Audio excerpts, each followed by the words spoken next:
Qatar and Saudi Arabia, and Asian Cup in 2019, 23, and 27. Yes, sangat mantap. Tinggal menghitung hari lagi, Timnas Indonesia masuk grup mudah. Hasil drawing AFC Nations League begini.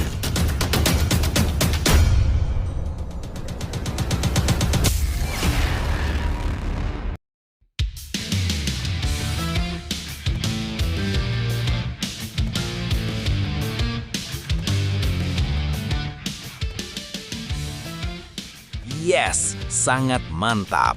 Tinggal menghitung hari lagi, Timnas Indonesia masuk grup mudah. Hasil drawing AFC Nations League begini. Kalender resmi Timnas Indonesia di tahun 2026, mari kita bahas teman-teman. Tapi, Mimin minta tolong tonton video ini sampai selesai agar tidak ada kesalahpahaman yang terjadi. Dan tak bosan-bosan juga, tolong like dan share video ini ke media sosial kalian agar semua orang tahu apa yang sedang terjadi. Sebelumnya, diberitakan Timnas Indonesia menatap tahun 2025 dengan beban besar setelah melewati 2025 sebagai periode penuh kekecewaan. Gagal di berbagai ajang penting membuat skuad Garuda tak punya pilihan selain bangkit cepat. Federasi dan tim pelatih kini mengandalkan kalender internasional 2026 sebagai titik balik untuk membangun kembali kepercayaan publik sekaligus menyiapkan regenerasi di semua level usia. Berikut ini 3 faktanya. Fakta 1. Luka kegagalan 2025 jadi titik balik Timnas. Tahun 2025 menjadi catatan kelam bagi perjalanan Timnas Indonesia. Tim senior harus mengubur mimpi tampil di Piala Dunia 2026 setelah langkah mereka terhenti di round 4 kualifikasi zona Asia. Harapan besar yang sempat tumbuh sepanjang fase awal kualifikasi akhirnya runtuh ketika konsistensi permainan gagal dijaga di momen krusial. Kekecewaan tak berhenti di level senior. Di ajang SEA Games 2025 Thailand, Timnas Indonesia U22 justru tersingkir lebih awal dan gagal melangkah dari fase grup. Hasil tersebut memicu kritik luas terhadap sistem pembinaan dan kesiapan mental pemain muda. Kondisi ini membuat tahun 2026 dipandang bukan sekedar kalender baru, tetapi fase wajib bangkit sebelum kepercayaan publik benar-benar hilang. Fakta 2, FIFA Series jadi panggung awal kebangkitan. Memasuki 2026, agenda internasional langsung menanti sejak Maret melalui FIFA Matchday dengan format FIFA Series. Turnamen mini ini menjadi sorotan karena digelar terpusat dan melibatkan 4 negara dengan Indonesia dipercaya sebagai tuan rumah. Format sistem gugur membuat setiap pertandingan bernilai tinggi tanpa ruang untuk kesalahan. Dalam FIFA Series, pemenang langsung melaju ke final, sementara tim yang kalah masih harus bertarung demi posisi ketiga. Selain menjadi ajang uji coba serius, turnamen ini juga diproyeksikan sebagai momentum membangun kembali karakter bertanding Timnas Indonesia. Setelah Maret, FIFA Matchday kembali hadir pada Juni, Oktober, dan November yang memberi ruang evaluasi berkelanjutan sepanjang tahun. Fakta 3, semua kelompok usia diuji padatnya agenda 2026. Tak hanya tim senior yang disibukkan kalender ketat, di level regional, Timnas Indonesia dijadwalkan tampil di Asian Cup 2026 yang berlangsung dari 24 Juli hingga 26 Agustus. Turnamen ini menjadi ujian gengsi Asia Tenggara sekaligus tolok ukur daya saing Garuda di kawasan. Sementara itu, skuad U23 menghadapi tantangan berbeda dengan tampil di Asian Games 2026 Jepang pada 19 September hingga 4 Oktober. Ajang multi-event ini kerap menjadi pembuktian mental pemain muda di level internasional. Di sisi lain, Timnas Indonesia U17 juga membawa harapan baru lewat Piala Asia U17 2026 pada Mei yang dipandang sebagai panggung awal regenerasi sepak bola nasional. Tahun 2026 pun menjadi periode penting di mana seluruh lapisan Timnas Indonesia diuji secara bersamaan. Bukan hanya soal hasil, tetapi arah masa depan sepak bola nasional. Nah, sebelum lanjut mendengar berita ini, untuk para netizen, keluarkan satu kalimat pamungkas untuk menanggapi kabar ini. Menurut kalian, apakah John Herdman merupakan pelatih yang tepat untuk Timnas Indonesia senior? Ayo teman, berikan tanggapan kalian di kolom komentar. Bravo Timnas Indonesia! Bravo PSSI, bravo John Hartman. Ayo Garuda, buktikan bahwa level kita sudah dunia. Buktikan bahwa kita adalah raksasa Asia. Di sisi lain, jangan lupa juga satu kalimat khusus untuk Erick Thohir CS yang sedang berusaha keras memajukan sepak bola Indonesia. Silahkan tulis di kolom komentar. Ayo terbang tinggi Garuda. Mari kita lanjut teman-teman. Situasi yang dihadapi Timnas Indonesia pada 2026 bisa dibaca sebagai persimpangan penting antara pembenahan dan pengulangan kegagalan. Kalender yang padat memang memberi banyak peluang bertanding, tetapi juga menyimpan risiko jika tidak diiringi dengan perencanaan matang. Setelah dipukul sepanjang 2025, publik tentu berharap 2026 bukan sekedar tahun aktivitas, melainkan tahun perubahan nyata dalam cara tim dibangun dan dikelola. Lebih lanjut, FIFA Series dan deretan FIFA Matchday seharusnya dimaknai lebih daripada sekedar uji coba. Inilah ruang untuk menanamkan identitas permainan yang jelas, memperkuat mental bertanding, dan memberi menit bermain kepada pemain yang benar-benar siap. Jika ajang ini hanya dijadikan formalitas, maka padatnya jadwal justru berpotensi melelahkan pemain tanpa menghasilkan kemajuan berarti. Di level usia muda, tantangannya bahkan lebih besar. Asian Cup, Asian Games hingga ajang usia muda menuntut kesinambungan filosofi dari senior hingga junior. Tanpa sinkronisasi visi antara pelatih, federasi, dan pembinaan usia dini, regenerasi akan kembali tersendat. Namun jika dimanfaatkan dengan serius, 2026 bisa menjadi fondasi jangka panjang, di mana kegagalan 2025 berubah menjadi pelajaran berharga, bukan trauma berkepanjangan. Untuk Timnas Indonesia, tahun 2026 bukan tentang melupakan kegagalan, tetapi tentang membuktikan bahwa kegagalan tidak pernah sia-sia. Setiap kekalahan di 2025 adalah pelajaran mahal yang hanya akan bermakna jika dijawab dengan kerja keras, keberanian berubah, dan komitmen untuk tumbuh. Garuda tidak pernah kekurangan semangat, yang dibutuhkan sekarang adalah keteguhan untuk bangkit bersama. Setiap laga di FIFA Series, Asian Cup hingga ajang usia muda adalah kesempatan menunjukkan bahwa sepak bola Indonesia terus bergerak maju. Tidak ada pertandingan kecil, tidak ada agenda yang sekedar formalitas. Dari satu laga ke laga berikutnya, karakter, disiplin, dan rasa lapar untuk menang harus terus dibangun. Proses mungkin tidak selalu indah, tetapi hasil besar selalu lahir dari kesabaran. Dukungan publik akan selalu ada bagi mereka yang berjuang tanpa menyerah, terus melangkah, tetap rendah hati, dan percaya pada proses.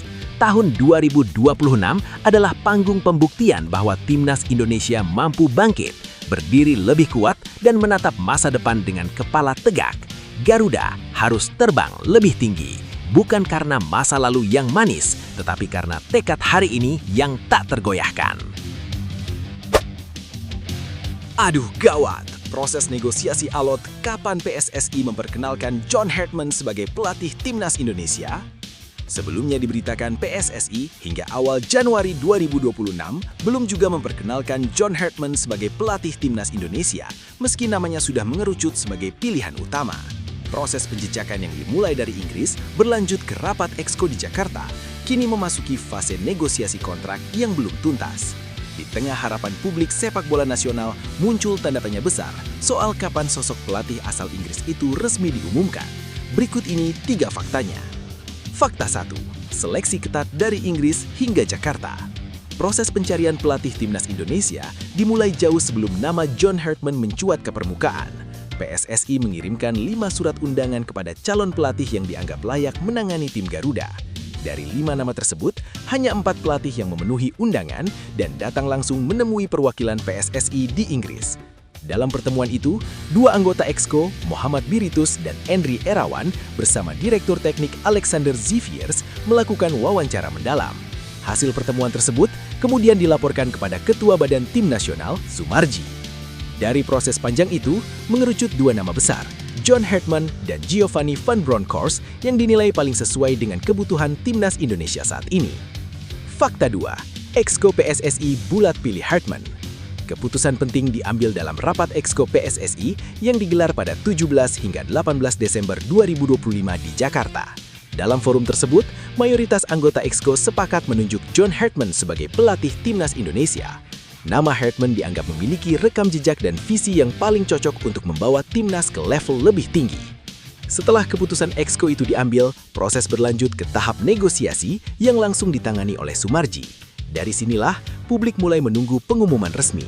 Namun waktu berjalan dan kepastian belum juga datang, sehingga memunculkan anggapan bahwa proses negosiasi berjalan alot dan penuh pertimbangan dari kedua belah pihak. Fakta 3, negosiasi kontrak masih berjalan. Soemarji akhirnya memberikan penjelasan terkait lambannya pengumuman pelatih timnas Indonesia.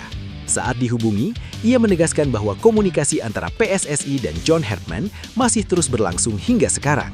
Ia menyebut fokus utama saat ini adalah menyelesaikan detail kerjasama secara menyeluruh demi kepentingan timnas. Kami masih menyelesaikan proses kontrak kerjasama antara pelatih dan PSSI, kata Soemarji. Ia juga belum bisa memastikan kapan negosiasi itu akan rampung, meski beredar kabar bahwa perkenalan Hartman akan dilakukan dalam waktu dekat. Menurut Soemarji, kemungkinan paling lambat akhir Januari 2026 menjadi target realistis bagi PSSI untuk mengumumkan pelatih anyar timnas Indonesia. Lebih lanjut, situasi ini menunjukkan bahwa PSSI sebenarnya sudah berada di tahap akhir pengambilan keputusan, namun memilih bersikap sangat hati-hati. Dari alur yang terungkap, terlihat jelas bahwa aspek teknis bukan lagi persoalan utama karena Exco sudah bulat memilih Hartman, yang kini menjadi penentu justru detail kontrak kerjasama yang biasanya menyangkut durasi, target prestasi, kewenangan teknis, hingga komitmen jangka panjang. Penundaan pengumuman bisa dibaca sebagai upaya PSSI menghindari kesalahan strategis seperti yang pernah terjadi di masa lalu ketika keputusan terburu-buru berujung pada ketidaksesuaian ekspektasi. Dengan reputasi Hartman yang besar, wajar jika negosiasi membutuhkan waktu lebih panjang, karena kedua pihak sama-sama ingin posisi yang seimbang dan saling menguntungkan. Di sisi lain, kondisi ini juga menempatkan PSSI dalam tekanan opini publik. Semakin lama proses berlangsung, semakin besar ekspektasi supporter terhadap hasil yang akan diberikan pelatih baru nanti.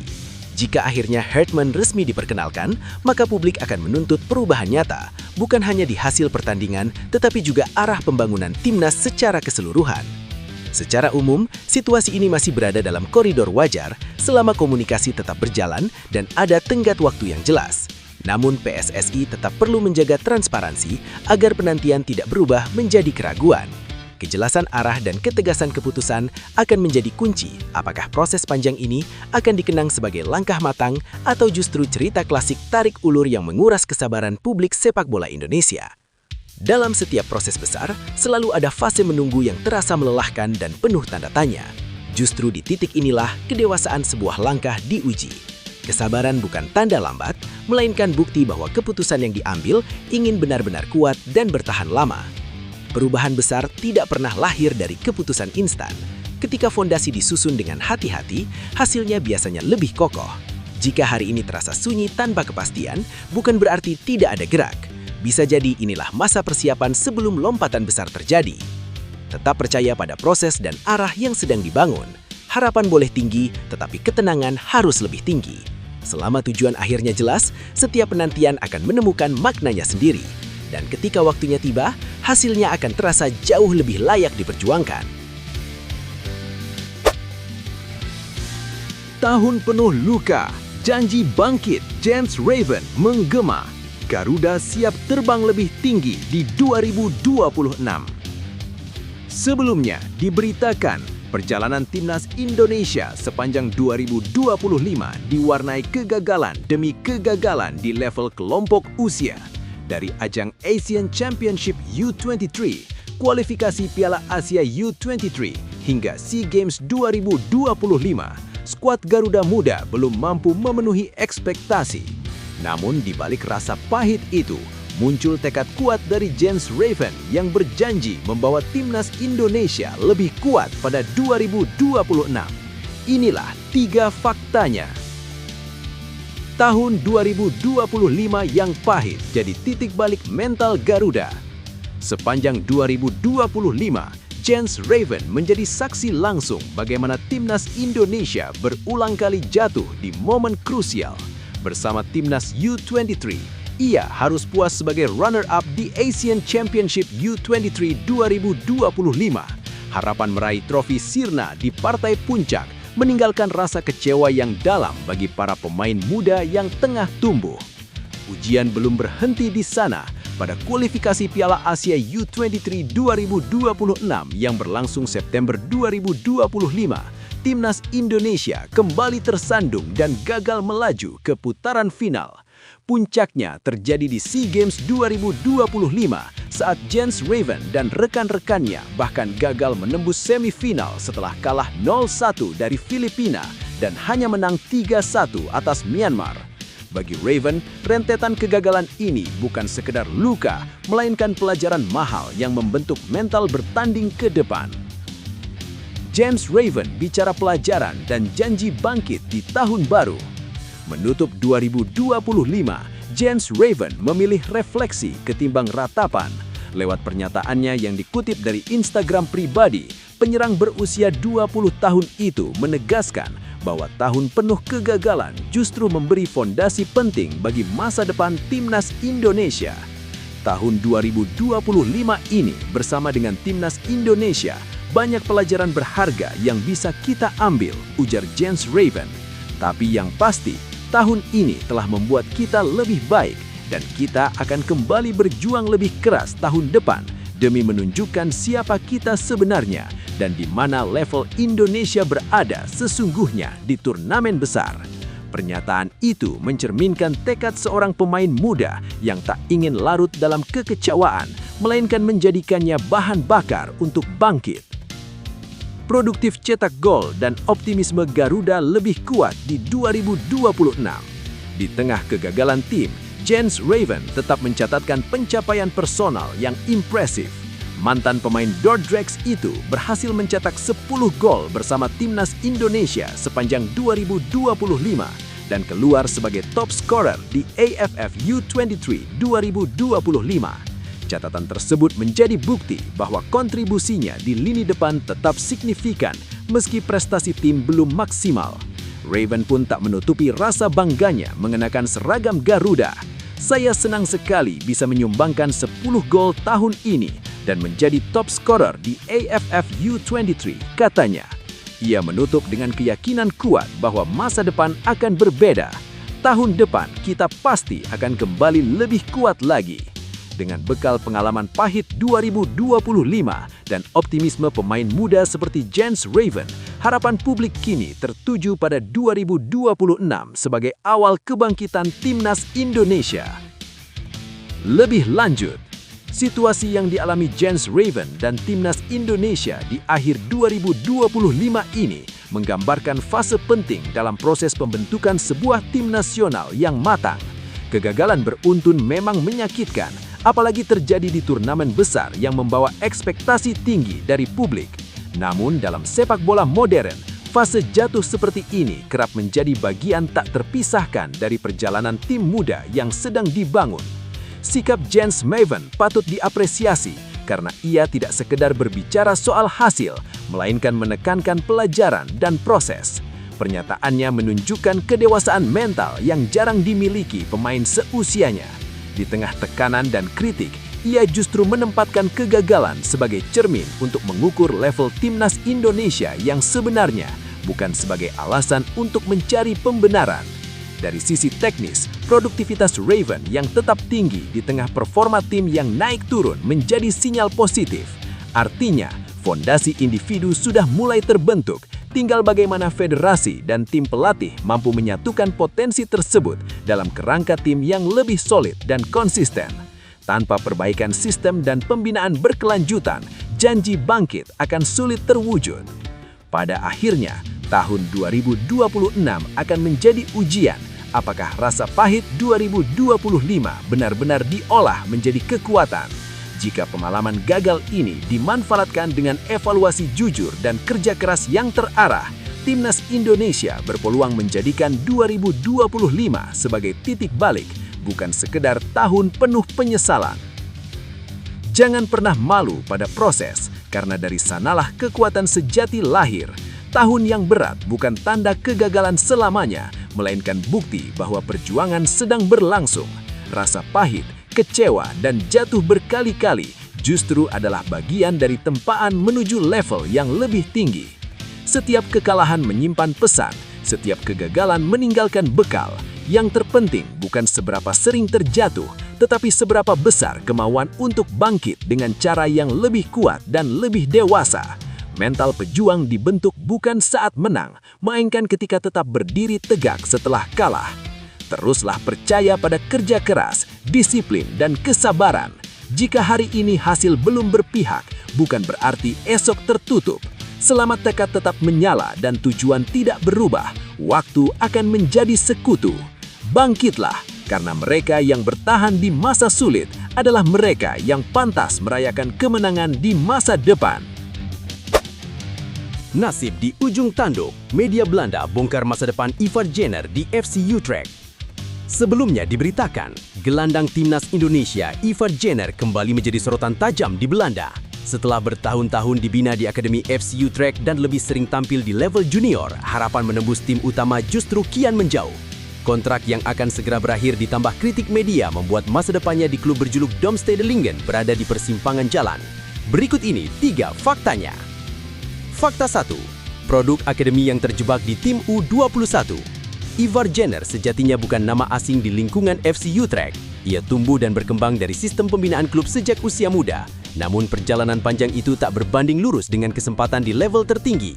Hingga kini, menit bermain Jenner lebih banyak tercatat bersama Utrecht U21 dengan total 69 penampilan, sebuah angka yang justru menegaskan betapa sulitnya ia menembus skuad senior.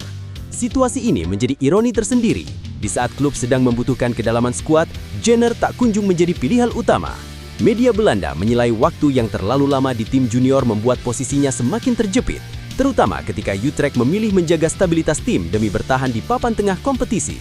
Fakta 2. Kontrak habis, kritik datang bertubi-tubi. Kontrak Ivar Jenner bersama FC Utrecht akan berakhir di Juni tahun ini. Kondisi tersebut memperkuat spekulasi bahwa perpisahan tinggal menunggu waktu. Media Belanda Algemeen Dagblad menyebut Jenner sebenarnya memiliki potensi, namun kesempatan yang sudah diberikan dinilai tidak dimanfaatkan dengan maksimal. Pelatih Ron Jans sempat memberikan pengakuan positif terhadap kemampuan sang gelandang. Ia memuji kualitas Jenner dalam penguasaan bola dan menyebutnya bisa menjadi tambahan kekuatan. Media tersebut menuliskan bahwa Ron Jans melihatnya sebagai opsi untuk Keukenkampioen Divisi atau bagian kanan klasemen Eredivisie. Namun penilaian itu tak berlanjut menjadi kepercayaan nyata di lapangan. Setelah waktu berjalan, kritik pun mengeras. Algemeen Dagblad menegaskan bahwa di FC Utrecht masa baktinya sudah habis. Kesempatan sudah diberikan tetapi tidak dimanfaatkan. Kalimat tersebut menjadi sinyal kuat bahwa pintu bertahan hampir tertutup rapat. Fakta 3. Cari jalan baru demi menyelamatkan karir. Dengan komposisi tim yang sudah solid, Utrecht dinilai tak lagi memiliki ruang untuk bereksperimen. Demi menjaga performa klub, peluang bagi pemain yang belum mapan semakin kecil. Dalam situasi seperti ini, Ivar Jenner disebut harus realistis mencari klub baru agar bisa mendapatkan menit bermain di level senior. Berbeda dengan Jenner, rekan senegaranya Miliano Jonathans justru masih dianggap memiliki masa depan. Utrecht menilai Miliano boleh dipinjamkan ke klub lain untuk menambah jam terbang. Media Belanda menuliskan bahwa Miliano boleh dipinjamkan ke klub yang cocok agar mendapat pengalaman dan waktu bermain, karena langkah ke FC Utrecht 1 saat ini masih terlalu besar. Bagi Ivar Jenner, pilihan pun mengerucut. Bertahan berarti siap menerima risiko stagnasi, sementara pergi membuka peluang baru demi menyelamatkan karirnya, baik di Eropa maupun untuk menjaga performa bersama timnas Indonesia. Lebih lanjut, situasi yang dihadapi Ivar Jenner bisa dibilang krusial dan cukup menyakitkan bagi seorang pemain muda yang lahir dari sistem akademi klub itu sendiri. Ia sudah menjalani proses panjang bersama FC Utrecht, namun pada akhirnya terjebak dalam fase transisi yang tidak pernah benar-benar tuntas. Terlalu senior untuk level U21, tetapi belum cukup dipercaya untuk tim utama, membuat posisinya seperti menggantung tanpa arah yang jelas. Dalam konteks sepak bola profesional, keputusan klub sebenarnya bisa dipahami. FC Utrecht berada di papan tengah dan cenderung bermain aman dengan komposisi pemain yang sudah teruji. Ruang eksperimen semakin sempit, sehingga pemain yang tidak langsung memberi dampak instan akan tersingkirkan secara perlahan. Kritik media Belanda mencerminkan kultur sepak bola di sana yang sangat menekankan progres nyata, bukan sekedar potensi. Namun, dari sudut pandang karir Ivar Jenner, bertahan lebih lama justru beresiko. Menunggu keajaiban di klub yang sudah memberi sinyal tak lagi membuka pintu, bisa membuatnya kehilangan momentum usia emas. Mencari klub baru dengan jaminan menit bermain jauh lebih masuk akal, meski harus turun level atau memulai dari lingkungan baru. Keputusan ini bukan tentang kegagalan, melainkan langkah penyelamatan karir jangka panjang. Bagi timnas Indonesia, situasi ini juga penting. Pemain yang jarang bermain di level klub akan sulit berkembang dan rawan tertinggal secara kompetitif. Jika Ivar Jenner ingin tetap relevan di level internasional, dia harus berada di klub yang memberinya kepercayaan nyata di lapangan, bukan sekedar status pemain akademi yang tak kunjung naik kelas. Tangis syukur Nova Arianto tutup 2025 dari Piala Dunia U17 hingga tantangan berat Timnas U20. Sebelumnya diberitakan, pelatih Timnas U20 Indonesia Nova Arianto menutup tahun 2025 dengan pesan emosional penuh rasa syukur. Ia menengok kembali perjalanan panjangnya bersama Timnas U17 Indonesia hingga berhasil tampil di Piala Dunia U17 2025 sekaligus menatap tantangan baru sebagai pelatih Timnas U20 Indonesia di tahun 2026. Dari kisah mimpi yang menjadi nyata hingga tekad menghadapi masa depan, inilah 3 faktanya. Fakta 1. Dari asisten ke panggung dunia, perjalanan yang terasa seperti mimpi. Perjalanan Nova Arianto sepanjang 2025 menjadi babak penting dalam karier kepelatihannya. Setelah dipercaya menangani Timnas U17 Indonesia, ia sukses membawa Garuda Asia lolos ke Piala Dunia U17 2025. Keberhasilan itu diraih lewat perjuangan keras di Piala Asia U17 2025, di mana Indonesia mampu melaju hingga perempat final dan mengamankan tiket ke panggung dunia. Nova mengakui pencapaian tersebut kerap terasa seperti mimpi. Ia menyebut kepercayaan besar yang diterimanya sebagai anugerah luar biasa. Terima kasih Tuhan untuk semua berkat yang kau berikan di tahun 2025. Karena saya selalu percaya semua ini adalah rencanamu buat saya, ujarnya. Meski perjalanan di Piala Dunia U17 tidak sepenuhnya mulus, dengan kekalahan dari Zambia dan Brazil, Timnas U17 Indonesia tetap mencatat sejarah lewat kemenangan 2-1 atas Honduras yang menjadi kemenangan perdana Indonesia di ajang tersebut. Fakta 2. Lebih dari sekedar hasil, warisan dan tradisi Piala Dunia U17. Bagi Nova Arianto, keberhasilan tampil di Piala Dunia U17 2025 bukan hanya soal hasil akhir. Ia memandang momen tersebut sebagai fondasi penting bagi masa depan sepak bola usia muda Indonesia. Menurutnya, pengalaman bermain di level tertinggi dunia adalah bekal berharga bagi para pemain muda untuk berkembang secara mental dan teknis. Ia pun menyimpan harapan besar agar keikutsertaan Indonesia di Piala Dunia U17 2025 tidak berhenti sebagai pencapaian sesaat. Terkadang masih seperti mimpi, akhirnya bisa mengantar pemain-pemain muda Indonesia bermain di level tertinggi dan berharap itu menjadi tradisi agar Timnas U17 bisa bermain di Piala Dunia U17 edisi selanjutnya, kata Nova. Dalam kesempatan yang sama, ia menyampaikan terima kasih kepada PSSI, staf pelatih, ofisial, pemain, supporter, serta keluarga yang selalu menjadi penopang utama di balik perjalanan panjang tersebut. Fakta 3. Tantangan baru Timnas U20 dan tekad menyambut 2026. Menutup 2025, Nova Arianto tidak hanya menoleh ke belakang tetapi juga menatap tantangan yang lebih berat di depan mata. Ia kini mengemban tugas sebagai pelatih Timnas U20 Indonesia di tengah ekspektasi besar publik sepak bola nasional. Tantangan itu kian terasa karena Timnas U20 sebelumnya gagal melangkah jauh di Piala Asia U20 2025 dan tidak lolos ke Piala Dunia U20 2025. Namun, Nova menegaskan dirinya siap menghadapi tekanan tersebut dengan keyakinan dan sikap positif. Kedepan pastinya tantangan semakin berat, tetapi saya yakin dan percaya selama semuanya dilakukan dengan jujur dan pikiran positif, yakinlah semuanya tidak ada yang tidak mungkin, ujarnya. Ia menutup tahun dengan refleksi mendalam tentang makna kesuksesan. Kesuksesan bukan kebetulan, karena itu adalah kerja keras, ketekunan, belajar, pengorbanan, dan yang terpenting, cintai apa yang sedang kita lakukan. Dengan rasa syukur, ia pun mengucap selamat jalan 2025 dan menyambut 2026 dengan harapan baru yang lebih besar bagi Timnas Indonesia. Lebih lanjut, situasi yang dialami Nova Arianto ini mencerminkan fase krusial dalam proses regenerasi sepak bola Indonesia. Keberhasilannya membawa Timnas U17 tampil di Piala Dunia U17 2025 bukan sekedar prestasi personal, melainkan simbol bahwa jalur pembinaan usia muda mulai menemukan arah yang jelas. Ada keberanian federasi memberi kepercayaan dan ada pembuktian lewat kerja nyata di lapangan, sesuatu yang selama ini kerap dipertanyakan publik. Namun, euforia tersebut datang bersamaan dengan beban yang jauh lebih besar. Promosi ke Timnas U20 Indonesia menempatkan Nova dalam situasi yang tidak sepenuhnya ideal. Ia mewarisi tim yang baru saja gagal di Piala Asia U20 dan kehilangan momentum menuju Piala Dunia U20. Artinya, ekspektasi tinggi akan berhadapan langsung dengan realitas transisi pemain, tekanan hasil instan, dan sorotan publik yang lebih tajam. Di sisi lain, pesan emosional Nova justru menunjukkan kedewasaan dalam menyikapi tekanan itu. Ia tidak menjual janji besar, melainkan menekankan proses, kejujuran, dan konsistensi kerja. Pendekatan ini penting karena timnas U20 seharusnya menjadi jembatan pembinaan, bukan sekedar tim target jangka pendek. Jika pola pikir hasil cepat kembali mendominasi, resiko kegagalan justru semakin besar. Secara keseluruhan, situasi ini bisa menjadi titik balik positif jika semua pihak memberi ruang waktu dan dukungan yang realistis. Nova Arianto berada di persimpangan antara harapan dan ujian. Jika pengalaman emosional dan pembelajaran dari timnas U17 mampu diterjemahkan ke level U20, maka kegagalan sebelumnya bisa berubah menjadi fondasi kebangkitan.